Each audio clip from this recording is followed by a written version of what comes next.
Hello, Assalamu alaikum. Welcome to online class. Today we're going to discuss the Europe continent. इससे पहले हमने Asia continent discuss किया था। के बाद आज जो हम कॉन्टिनेंट डिस्कस करेंगे वो है यूरोप। तो सबसे पहले आप लोग ये देखें, look into the map of world, दुनिया में कि यूरोप जो है फॉल कहाँ पे करता है। देखें, हमने एशिया तो पढ़ लिया। एशिया के वेस्ट में जो कॉन्टिनेंट है ऊपर नॉर्थ में, उसे कहते हैं यूरोप। देखिए एशिया यहाँ पे आके खत्म होता है तुर्की पे, ठीक। अब इसके इस तरफ जितना भी एरिया है, जहां जहां तक ये ब्लैक लाइंस आपको नजर आ रही है, नॉर्थ टू वेस्ट और east, north to south and east to west, ये पूरा एरिया जो है, this is called Europe. This this circle is called Europe. आज हम जो कॉन्टिनेंट शुरू करेंगे वो यूरोप पर शुरू करेंगे। तो आइए शुरू करते हैं कॉन्टिनेंट यूरोप। और सबसे पहले कुछ क्विक फैक्ट्स अबाउट यूरोप। ये भी एक किस्म का मैप है जो आगे जाके हमें काम आएगा डिस्कशन करने में। Let's jump back to Europe. अच्छा, यूरोप के अंदर कितने रीजन्स हैं? देखिए, स्कॉलर्स ने या ज्योग्राफी के जो स्कॉलर्स हैं उन्होंने मैप को और दुनिया को समझने के लिए हर एक तो दुनिया को कॉन्टिनेंट्स के अंदर डिवाइड कर रखा है, 7 कॉन्टिनेंट्स के अंदर। उसके बाद हर कॉन्टिनेंट जो है मुख्तलिफ कंट्रीज के अंदर डिवाइड हुआ हुआ है। लेकिन हर कॉन्टिनेंट जो है वो मुख्तलिफ रीजन के अंदर भी डिवाइड हुआ हुआ है। जैसे वेस्टर्न यूरोप, जैसे एशिया के रीजन हमने पढ़े थे, central Asia, eastern Europe, middle east. इसी तरह यूरोप में ईस्टर्न यूरोप है, वेस्टर्न यूरोप है, नॉर्दर्न यूरोप है और साउदर्न यूरोप है। अब ये कोई मतलब हार्ड एंड फास्ट रूल नहीं है कि भाई ये रीजन है और इसके अंदर, फॉर एग्जांपल मैं आपको कह दूं कि भाई ये वेस्टर्न रीजन है और उसके अंदर यही कंट्रीज हैं जो आ रहे हैं। कहीं कहीं में आप ये देखेंगे कि ईस्टर्न यूरोप के अंदर यहाँ तक इटली भी आ जाएगा, उसके अंदर ग्रीस भी आ जाएगा। इसी तरह वेस्टर्न यूरोप के अंदर कहीं कहीं आप देखेंगे कि यहाँ पे बर्तानिया अलग है तो बर्तानिया भी उसके अंदर आ जाएगा। लेकिन एक रफ अंडरस्टैंडिंग के लिए कि भाई reasons of the Europe, Europe में रीजन्स कितने हैं और क्या होता है क्या नहीं होता है, उस लिहाज से हमें ये अंडरस्टैंड करना बहुत जरूरी है। और एग्जाम के लिहाज से तो आपको एक आइडिया होना चाहिए कि ईस्टर्न यूरोप कहाँ पे है, वेस्टर्न यूरोप कहाँ पे है, साउदर्न यूरोप कहाँ पे है और नॉर्दर्न यूरोप कहाँ पे है। और ये सारे रीजन्स हम वन बाय वन पढ़ेंगे। अभी सबसे पहले हमने यूरोप कॉन्टिनेंट के क्विक फैक्ट्स को देखते हैं जी। उम्मीद है कि ये स्लाइड आप लोगों को नजर आ रही होगी। The European continent is completely, sorry, European continent is located completely in the northern hemisphere. अब मैंने आपको पीछे पहले भी कहा था और अब भी बार बार जो है ना मैं चीजों को, सॉरी,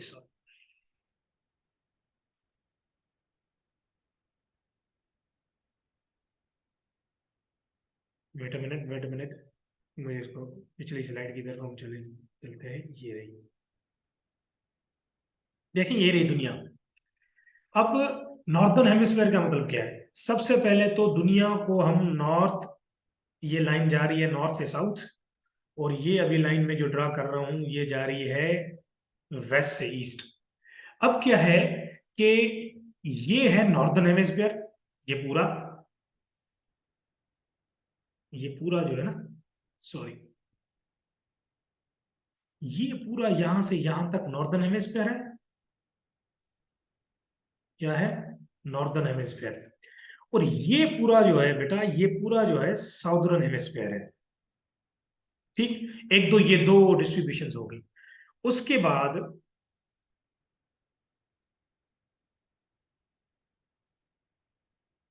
एक लाइन में ड्रॉ कर रहा हूं,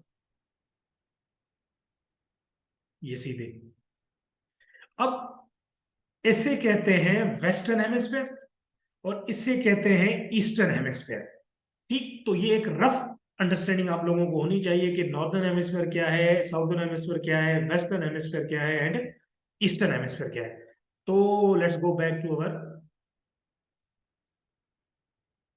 क्विक फैक्ट्स। तो यहाँ पे हमने क्या पढ़ा कि जनाब, it is located completely in the northern hemisphere. अभी हमने हेमिस्फीयर पढ़ा तो यूरोप कहाँ पे है? नॉर्दर्न हेमिस्फीयर पे है, ठीक। And mainly in the eastern hemisphere, north और ईस्ट, इन दोनों हेमिस्फीयर के दरमियान पूरा यूरोप है। Europe borders on the Arctic Ocean in the north, Atlantic Ocean in the west and Mediterranean ocean in the east.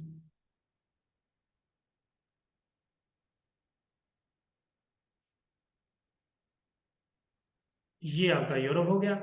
अब ये बेसिकली में ये कहना चाह रहा है कि यूरोप के नॉर्थ में, दिस इज नॉर्थ, यहाँ पे है Arctic Ocean. This is west, west में है Atlantic Ocean. This is south, south में आप देखेंगे कि यहाँ पे मेडिटेरियन सी है। And this is Asia. ये पूरा यहाँ पे क्या है, ये एशिया है। तो अब आपको पता लग जाएगा कि यूरोप के नॉर्थ, साउथ और ईस्ट, वेस्ट में क्या क्या है। Once again I am repeating, at the north we have Arctic Ocean, at the west we have Atlantic Ocean, at the south we have Mediterranean Sea. I am repeating that Mediterranean Sea is a part of an Indian Ocean, and on the east we have an Asian continent. So this is how European continent is surrounded by all these things.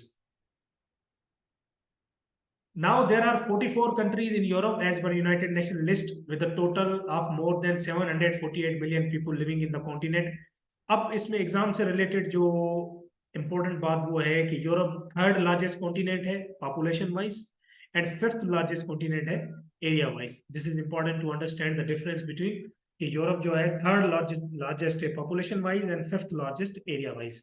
Largest country again Europe है, sorry Russia है, क्योंकि Russia का जो western part है वो Europe के अंदर fall करता है, अभी पीछे हमने देखा भी।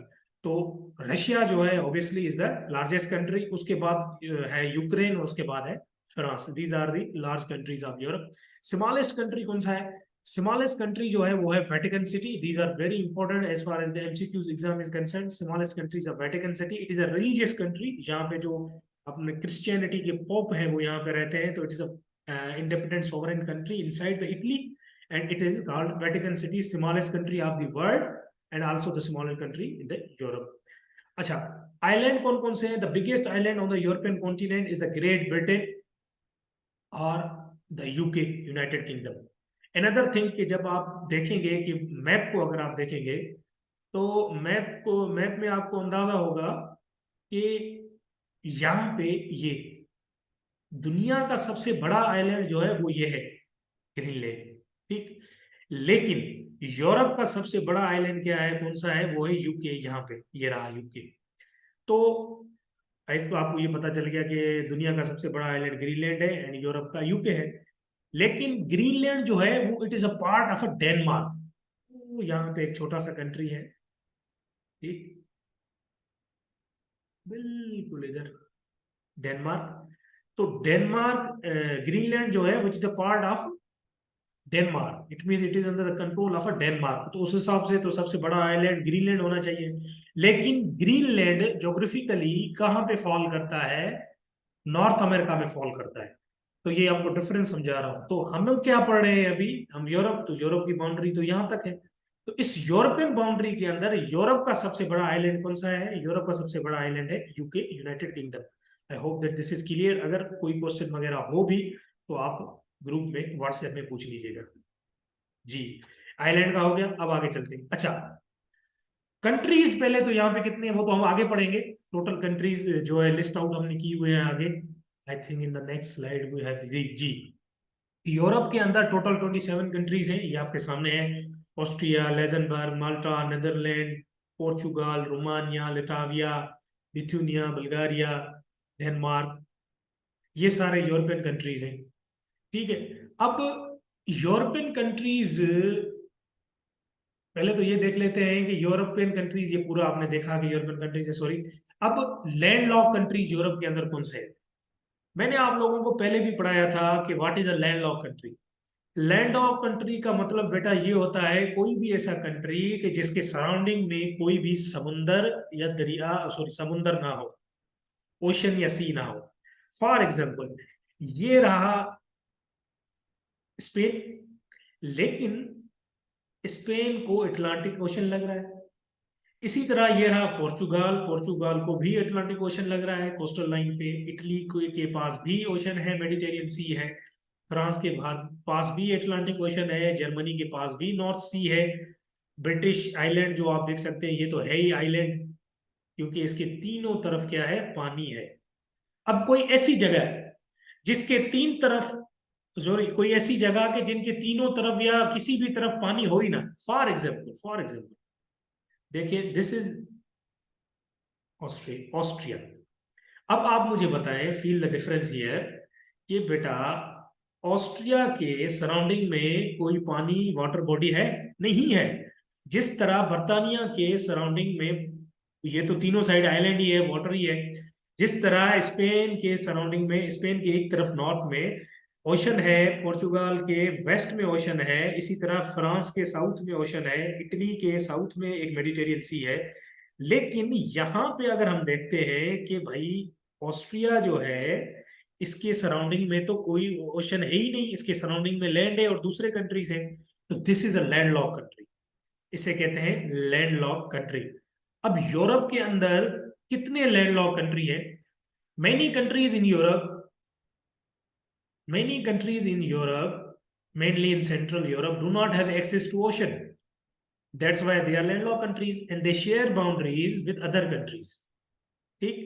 These landlocked countries are Andorra, Armenia, Austria, Belarus, Switzerland, Czech Republic, Hungary, Kazakhstan, Kosovo, Bosnia, Liechtenstein, Luxembourg, Slovenia, Serbia, Moldavia, Macedonia, San Marino, and Vatican City. Now there are 18 countries. Europe के अंदर 18 countries हैं जो landlocked countries हैं। अच्छा, एक और बात, यहाँ पे आप कंफ्यूज होंगे कि सर आपने तो पढ़ाया था कि कजाकिस्तान जो है वो सेंट्रल एशिया के अंदर फॉल करता है, और अभी यहाँ पे आप यूरोप के अंदर लिख के बैठते हैं। तो इस चीज को क्लियर करते हैं हम।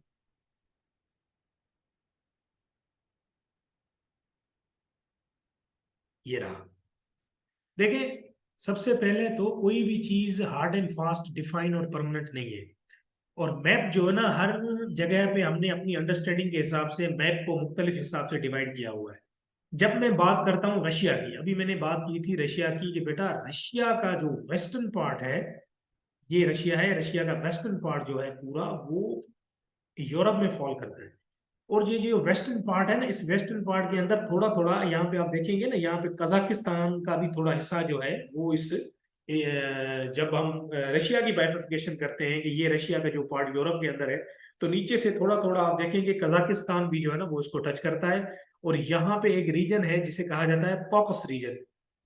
ये हमने पहली पहली क्लास में पढ़ा था, जिसमें जॉर्जिया, अजरबैजान, अर्मेनिया, ये भी यूरोप के अंदर फॉल करता है। ठीक, इसको ये एशिया के अंदर भी फॉल करती है और ये यूरोप के अंदर भी फॉल करती है। तो कजाकिस्तान इस हिसाब से बेटा यूरोप का भी पार्ट हुआ इस मैप की अंडरस्टैंडिंग के मुताबिक। Let's get back. तो सबसे बड़ा, दुनिया में सबसे बड़ा लैंडलॉक कंट्री कौन सा है दुनिया में अंदर? तो वो है कजाकिस्तान। ठीक, और यूरोप के अंदर कितने लैंडलॉक कंट्रीज हैं बेटा? 18 countries. Kazakhstan is a part of a Euro Asian region, जैसे मैंने आपको कहा, falls in both Asia and Europe. Liechtenstein is a double landlock country. अब डबल लैंडलॉक कंट्री का मकसद क्या है बेटा? डबल लैंडलॉक कंट्री का मकसद ये है कि एक ऐसा कंट्री जो खुद तो लैंडलॉक हो, लेकिन उसके साइड में भी जितने कंट्रीज हैं वो भी लैंडलॉक हो। फॉर एग्जाम्पल, इस मैप के अंदर आपको लिंचेस्टाइन नजर तो नहीं आ रहा, लेकिन मैं आपको बताने की कोशिश करूंगा। लिंचेस्टाइन फॉल करता है इधर कहीं, यहाँ पे थोड़ा और बीच में। अब आप देखेंगे कि इधर इसके चारों तरफ जो कंट्रीज हैं वो कंट्रीज भी लैंडलॉक है। ऑस्ट्रिया भी लैंडलॉक है, इधर लेजनबर्ग भी लैंडलॉक है, चेक रिपब्लिक भी लैंडलॉक है, यहाँ पे स्विट्जरलैंड भी लैंडलॉक है। तो साइड में भी सारे कंट्रीज लैंडलॉक, इसके बीच में बेचारा फंस गया लिंचेस्टाइन और वो खुद भी लैंडलॉक। तो ये है डबल लैंडलॉक कंट्री। दुनिया में सिर्फ दो किस्म के डबल लैंडलॉक कंट्रीज है। एक है लिंचेस्टाइन जो है यूरोप के अंदर, ठीक बेटा, और दूसरा जो लैंडलॉक कंट्री है दुनिया के अंदर वो है उज्बेकिस्तान, जो है एशिया के अंदर। ये भी एक जो है डबल लैंडलॉक कंट्री है। तो Liechtenstein is a double landlock country. इस कंट्री आगे देखा हुआ है कि भाई साइड में इसके जनाब ऑस्ट्रिया है और स्विट्जरलैंड है। और एक और दुनिया में डबल लैंडलॉक कंट्री है बेटा, वो कौन सा है? वो है उज्बेकिस्तान। अब आगे चलते हैं कि यूरोप के अंदर और क्या क्या है। हाईएस्ट माउंटेन, अब जैसे हर कॉन्टिनेंट के अंदर हम रिवर्स और माउंटेन सारी चीजें पढ़ते हैं, हाईएस्ट माउंटेन जो यूरोप के अंदर है वो है एल्ब्रिस माउंटेन। कौन सा बेटा? एल्ब्रिस माउंटेन। इसकी हाइट ये सामने लिखी हुई है 18,510 feet. Highest mountain in Europe, Europe के अंदर highest mountain. The mountain is a part of Caucasus region. ठीक, ये नीचे दो लाइनें पढ़ लेते हैं, उसके बाद मैं आपको मैप में ये समझाता हूँ। लॉन्गेस्ट रिवर कौन सी है अच्छा, यूरोप के अंदर जो सबसे बड़ी रिवर है वोल्गा रिवर, उसकी आप ये लेंथ देख लें, 2995 माइल्स है, और ये भी रशिया के अंदर है। Europe's largest river flows in Russia. दूसरी, द सेकंड लार्जेस्ट यूरोप के अंदर जो रिवर है वो river Danube. This is the second largest river, और ये जो है ना सेंट्रल यूरोप के अंदर से फ्लो करती है। अब आ जाते हैं हम अपने मैप के ऊपर, जहां पे हमने पढ़ना है एल्बरिस, माउंट एल्बरिस।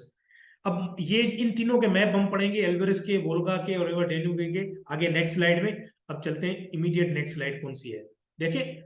यूरोप के अंदर एक एसोसिएशन बनी हुई है जिसे कहते हैं यूरोपियन यूनियन। क्या कहते हैं बेटा? European Union. ये कुछ कंट्रीज ने अपनी एक एसोसिएशन बनाई हुई है, जैसे साउथ एशिया में सार्क है। The European Union is a union of European member countries. Okay, ठीक। It is a political and economic union of a countries. Political and economic यानी सियासत भी जुड़ी हुई है, सियासी फैसले भी करते हैं और मुआशी फैसले भी करते हैं यूरोपियन कॉन्टिनेंट के।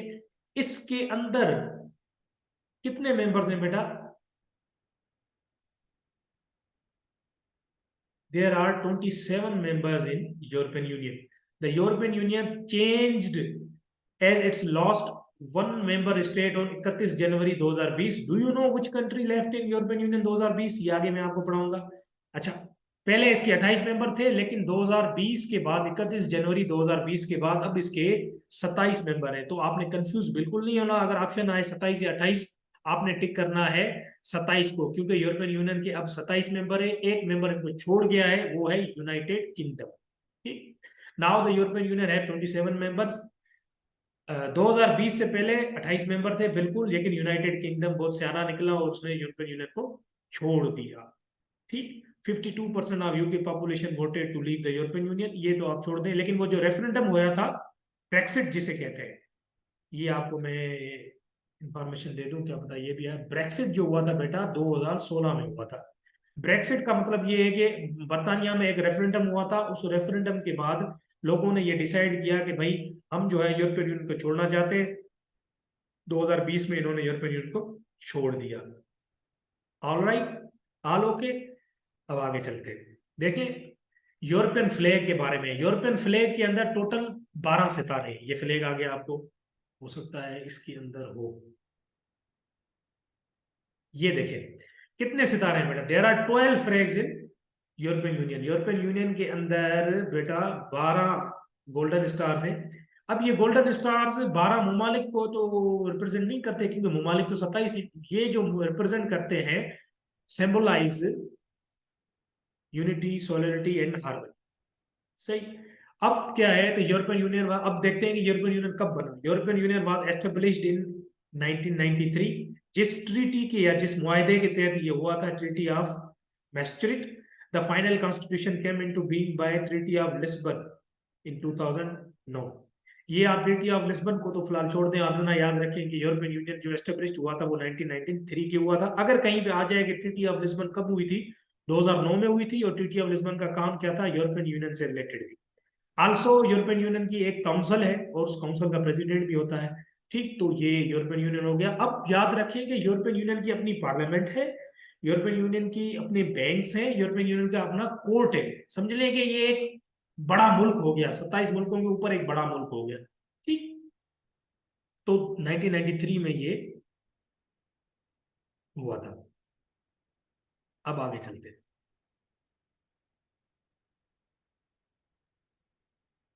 इंपॉर्टेंट सिटीज कौन कौन से हैं, देखिए सबसे पहले तो आप ये याद रखेंगे किसी भी ऑर्गेनाइजेशन का हेडक्वार्टर कहाँ है। यूरोपियन यूनियन का हेडक्वार्टर ब्रसल्स में है। यूरोपियन यूनियन की जो पार्लियामेंट है वो फ्रांस में बैठती है। यूरोपियन यूनियन की जो सेंट्रल बैंक है वो जर्मनी में है। लेजनबर्ग है जहाँ पे यूरोपियन यूनियन की पार्लियामेंट बैठती है। Seats of parliament and European court of justice जो है ना वो यहाँ पे है। कोर्ट ऑफ जस्टिस यहाँ पे है, सॉरी ये मैंने लिखा हुआ है कि पार्लियामेंट, ये थोड़ा गलती होगी है मुझसे, ये यह नहीं है, क्योंकि पार्लियामेंट जो है वो that is in France. European Union का प्रेसिडेंट अभी कौन है, ये बिल्कुल एमसीक्यूज आते हैं up to date. Ursula von der, इनका ताल्लुक जर्मनी से है। यूरोपियन यूनियन का हाँ डे कौन सा है, ये अक्सर आता है। 9 मई is a day of European Union, जब ये सेलिब्रेट करते हैं। उसके बाद आपने करेंसी एक का नाम सुना होगा जिसको कहते हैं यूरो। यूरो करेंसी कितने ममालिक के अंदर चलती है और यूरो करेंसी कब बनी, तो यूरो करेंसी एक जो बैंक नोट्स और कॉइन है जो बनी है बेटा 2002 में, और 20 ऐसे कंट्रीज हैं कि जो यूरोजोन के अंदर है। याद रखिएगा कि European Union and Eurozone are both different things.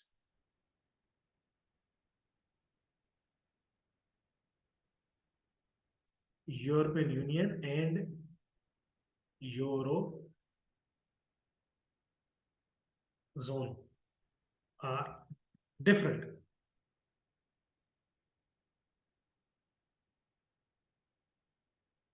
European Union और यूरोजोन जो है बेटा वो डिफरेंट है। यूरोपियन यूनियन क्या है? यूरोपियन यूनियन जो है वो एक ऑर्गेनाइजेशन है जिसके अंदर 27 मेंबर हैं, जिनकी पार्लियामेंट है, जिनका सदर है, जिनकी कोर्ट है। ये होगी ऑर्गेनाइजेशन जिनके 27 मेंबर है। तो यूरो जोन, देखिए जोन का मतलब अलग है।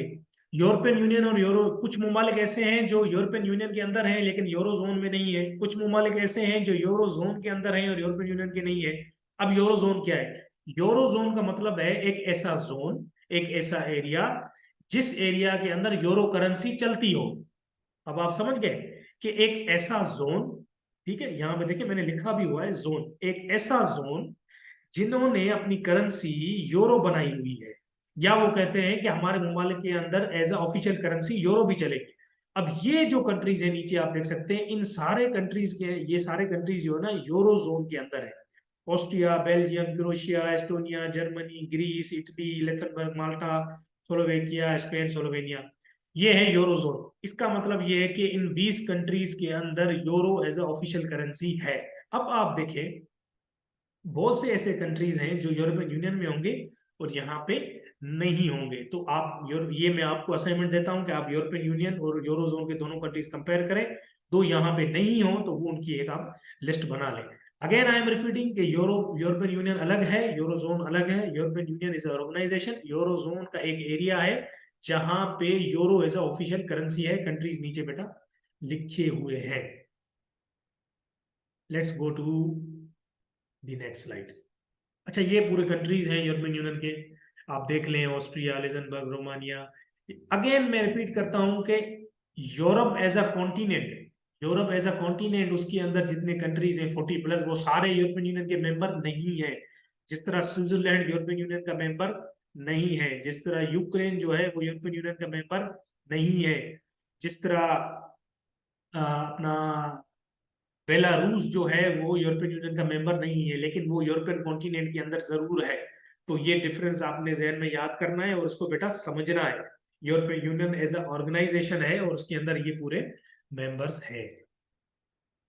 ये फ्लैग है जो 1955 में इन्होंने अडॉप्ट किया था, 12 गोल्डन स्टार है, ये हम बात करके आए। अच्छा, उसके बाद एक तो हो गया यूरोपियन यूनियन, दूसरी इन्होंने जो ऑर्गेनाइजेशन बनाई हुई है बेटा वो है NATO, North Atlantic Treaty Organisation. North Atlantic Treaty Organisation, इसको नॉर्थ एटलांटिक इस वजह से भी कहते हैं, ये देखें एटलांटिक ओशन हो गया आपका ये पूरा, ठीक है।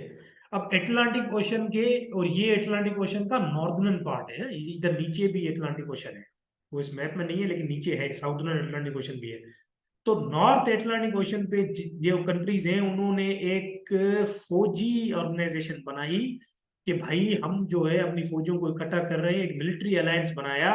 इस वजह से इनको नॉर्थ एटलांटिक ओशन का है, एक तो अटलांटिक ओशन और अटलांटिक ओशन के नॉर्दर्न में जो कंट्रीज सारे आते हैं, तो इस वजह से इसको नॉर्थ एटलांटिक ट्रीटी ऑर्गेनाइजेशन कहा जाता है। बेटा ये एमसीक्यूज आता है कि इसको नॉर्थर्न एटलांटिक या नेटो जो है ना किस ओशन के करीब है, वो है अटलांटिक ओशन की, क्योंकि as a name suggest it is a North Atlantic Treaty Organisation. जल्दी जल्दी पढ़ते हैं, इसके कितने मेंबर है? इसके 30 मेंबर्स हैं। अगेन सारे यूरोपियन कंट्रीज इसके मेंबर नहीं है, ठीक है, यूरोपियन कॉन्टिनेंट के, जिस तरह यूरोपियन यूनियन के नहीं थे। 27 मेंबर थे, अलग अलग आपको याद करने पड़ेंगे। यूरोपियन यूनियन के टोटल जो है बेटा 30 मेंबर्स हैं। बाकी ये मैंने आपको समझाया कि अपना नॉर्थ साइड और साइड लाइन पे अटलांटिक ओशन है, इस वजह से इसको नॉर्थ अटलांटिक कहा जाता है। इसके 28 मेंबर जो हैं वो यूरोपियन स्टेट है, यूरोप से ताल्लुक है। दो ऐसे मेंबर हैं जो टू अमेरिकन स्टेट्स हैं यहाँ पे, वो कौन कौन से हैं बेटा? एक हो गया कनाडा, दूसरा हो गया यूनाइटेड किंगडम। ये दो ऐसे मेंबर्स हैं नेटो के जिनका ताल्लुक यूरोप से नहीं है। तो 28, टोटल 30 मेंबर हैं इसके। 28 यूरोप से हैं और दो नॉर्थ अमेरिका से हैं, कनाडा और यूके। ये कब बनी बेटा? ये बनी 4 अप्रैल 1949 में ये बनी। और ये इसको बनाया इसलिए गया था कि उस दौर में कोल्ड वॉर चल रही थी सोवियत यूनियन के, यानी उस दौर का रशिया जो कि टूट गया 1991 में। तो उसके कोल्ड वार में और उसके थ्रेट को न्यूट्रलाइज करने के लिए इन्होंने एक तंजीम बनाई मिलिट्री, जिसका नाम था नेटो, और ये बनी थी 4 अप्रैल 1949 को। एंड हेडक्वार्टर इसका कहाँ है? इसका भी हेडक्वार्टर ब्रसल्स बेल्जियम में है। सॉरी, ये बेल्जियम की स्पेशल स्पेलिंग गलत लिखी हुई है। और यूरोपियन यूनियन का भी हेडक्वार्टर बेल्जियम में है, नेटो का भी बेल्जियम में है। यूरोपियन यूनियन के अंदर, नेटो के अंदर ये सारे मेंबर्स हैं। अच्छा, which Muslim country is a part of a NATO? ये अक्सर क्वेश्चन आता है। तुर्की। ठीक है बेटा, ये मैं इधर लिख भी रहा हूं और आप याद भी कर लें। तुर्की। Only Muslim country part of NATO. सही हो गया। एमसीक्यूज आएगा का which Muslim country is a part of a NATO, तो वो है तुर्की। बेटा तुर्की is a part of NATO. तो और नेटो के अंदर दो ऐसे कंट्रीज हैं जो यूरोप के अंदर, यूरोपियन कॉन्टिनेंट के नहीं है। वो कौन से हैं बेटा? वो एक है कनाडा एंड दूसरा तुर्की। सॉरी, दूसरा United states. Sorry sorry sorry sorry sorry, ये मैंने यहाँ पे बोल्ड गलत कर लिया है। यूनाइटेड किंगडम नहीं, यूनाइटेड किंगडम का मतलब तो इंग्लैंड है। दो ऐसे नॉन यूरोपियन कंट्रीज, वो कौन कौन से? एक है कनाडा, ये ना, मैं रिपीटिंग में अपनी गलती सही कर दूं, और दूसरा है यूनाइटेड स्टेट्स। ये दोनों ऐसे कंट्रीज हैं जो यूरोप के नहीं है लेकिन नेटो के मेंबर हैं। और यहाँ पे एक तुर्की है जो मुस्लिम कंट्री है और वो नेटो का मेंबर है।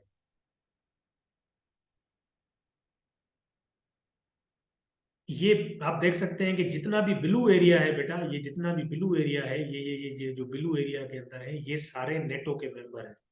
तुर्की भी है, ग्रीस भी है। यहाँ से स्काई ब्लू जो कलर आपको नजर आ रहा है जितना पूरा, ये पूरा जो है वो नेटो के मेंबर्स हैं। और जो जहां पे स्काई ब्लू नजर नहीं आ रहा वो नेटो के मेंबर्स नहीं है। इस वजह से मैंने आपको कहा था कि यूरोपियन यूनियन या नेटो का मतलब ये नहीं है कि पूरा यूरोप भी उसकी। ये देखें ना, यूरोप के अंदर आप यहाँ भी यहाँ देखें कि ऑस्ट्रिया भी है, ठीक है, स्विट्जरलैंड भी है, बोस्निया, सर्बिया, मैसेडोनिया, यहाँ पे मोल्दोवा, यहाँ पे बेलारूस, यहाँ पे स्वीडन, यहाँ पे आइसलैंड। ये वो कंट्रीज हैं कि जो नेटो के मेंबर नहीं है। तो ये डिफरेंस आपने याद करना होगा कि कौन से नेटो के मेंबर हैं, कौन से नहीं है। जरूर नहीं है कि सारे यूरोप कंट्रीज जो है ना नेटो के मेंबर हों। आगे चलते हैं। इनकी सबसे बड़ी रिवर कौन सी है? रशिया की हमने डिस्कस की। वोल्गा, सॉरी, यूरोप की वो है वोल्गा। वोल्गा फ्लो करती है टोटली रशिया के अंदर, और फ्लो करने के बाद ये कहाँ पे आगे ड्रेन आउट होती है? यहाँ पे कैसिपियन सी है यहाँ पे। साल्ट लेक जो हम पहले पढ़ के आए हैं सेंट्रल एशिया में। तो वोल्गा रिवर जो है बेटा वो रशिया से चलती है, फ्लो करती है रशिया से, स्टार्ट्स फ्रॉम रशिया। तो इधर रशिया के अंदर वल्डाई हिल्स है वहां पे, और ये एंड करती है यहाँ पे आके कैस्पियन सी पे, यहाँ पे। तो इस वजह से हम कह रहे थे ना कि ये जो वेस्टर्न इलाका है बेटा, रशिया, ईस्टर्न यूरोप का, मतलब यहाँ पे ये इलाके जो है ना वो यूरोप के अंदर फॉल करते हैं। ये है वेस्टर्न रशिया और कजाकिस्तान, और ये इलाका पूरा जो है ना, this is part of, also part of Europe. और ये वोल्गा रिवर है जो यहाँ ऊपर से फ्लो करती है यहाँ से बेटा, और कहाँ पे ड्रेन आउट होती है? कैस्पियन सी पे। तो ये यूरोप की सबसे बड़ी रिवर है। अब चलते हैं माउंट एल्बरस। दूसरा हमने पढ़ा था कि एक माउंटेन रेंज है यूरोप के अंदर। ये भी बेटा जो माउंट एल्बरस है, ये भी जो है रशिया के अंदर है, और यहाँ पे है माउंट एल्बरस। यहाँ पे है माउंट एल्बरस। और ये माउंट एल्बरस जो है बेटा, ये किस रीजन के अंदर फॉल करता है? ये है कॉकस रीजन। मैंने आपको बताया था कॉकशियन रीजन, ये पूरा एक कॉकस माउंटेन है जहाँ पे सर्कल बना हुआ है। ये एशिया के अंदर भी इसको माना जाता है मैप में, और यूरोप के अंदर भी इसको माना जाता है। ये कॉकस रीजन है, यहाँ पे माउंट एल्बरस है। इसकी हाइट 18,510 फीट है, और ये यूरोप का सबसे ऊंचा पहाड़ है। और यूरोप की एक यूरोप के अंदर जो माउंटेन रेंज है वो यही है। आगे चलते हैं। ये हो गया, ये पूरा आप देख लीजिए कि ये कॉकस रीजन, और ये पूरा आपको समझ में अब आ जाएगा। ये पूरा बेटा कॉकस रीजन है जिसके अंदर Azerbaijan, Armenia, Georgia and Russia, और ये पूरे कॉकस माउंटेन है।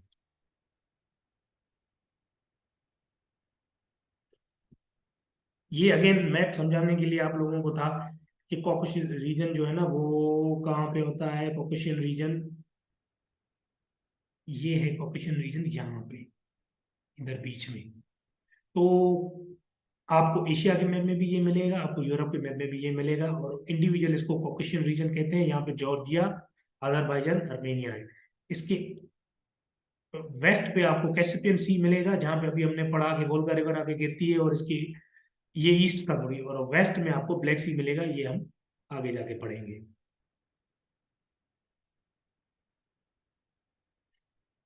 ये उरल माउंटेन है रशिया के अंदर। रशिया के अंदर एक माउंटेन रेंज है जिसको उरल कहते हैं।